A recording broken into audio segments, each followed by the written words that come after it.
হযরত আলী রাদিয়াল্লাহু আনহুকে একজন লোক জিজ্ঞাসা করলেন যে, আমি হযরত আবু বকরের খেলাফতে দেখেছি, হযরত উমরের খেলাফতে দেখেছি, হযরত ওসমান রাদিয়াল্লাহু আনহুর খেলাফতে দেখেছি। ওনাদের খেলাফতি অবস্থায় দেশের মধ্যে শান্তি বিরাজ করতেছিল।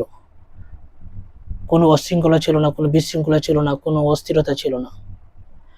কিন্তু যখনই আপনি খেলাফতের দায়িত্ব নিলেন, তখন দেশের মধ্যে একটা বিশৃঙ্খলা, একটা অস্থিরতা, একটা হাঙ্গামা সবসময় লেগেই থাকে।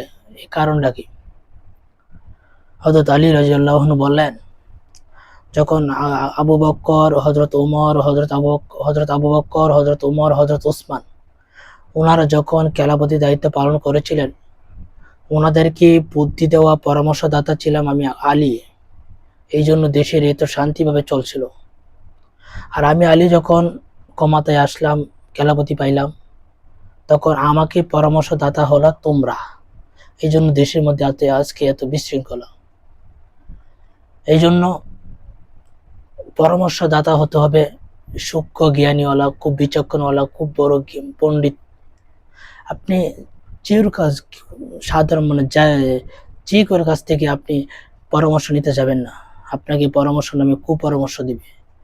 আপনাকে পরামর্শ নিতে হবে এমন একজন মানুষের কাছ থেকে, যে সঠিক পরামর্শ দিবে, দেশের জন্য, দেশের মানুষের জন্য সুন্দর একটা বুদ্ধি পরামর্শ দিবে। আপনি এমন এক লোকের কাছে গেলেন যে লোকটা নিজে দুর্নীতিবাজ, আপনাকে ক্লিক মেরে দিল, আপনি দুর্নীতিবাজ হয়ে যান, আপনাকে বুঝাইলো আপনি এইভাবে করেন, সমস্যা তো নাই, অল্প কিছু কাজ করেন, এভাবে করেন। আপনাকে যদি ক্লিক মেরে দেয়, মানুষের মন সবসময় এক থাকে না। দেখা গেছে আজকে আপনি হয়তো ওনার ক্লিক মারা বুদ্ধিটা নিলেন না, দেখা গেছে 1 মাস 2 মাস পর আপনার মন্তরের ভিতরে একটু ধাক্কা লাগবে, আচ্ছা ওটা করে দেখি না কি হয়। এই জন্য পরামর্শদাতা, প্রতিটা মানুষের পরামর্শদাতা আছে। আপনি কাজ করতেছেন, এই কাজটা কিভাবে করলে সুন্দর হবে, এই কাজটা কিভাবে করলে ভালো হবে, দেশ এবং দেশের মানুষের মঙ্গল হবে।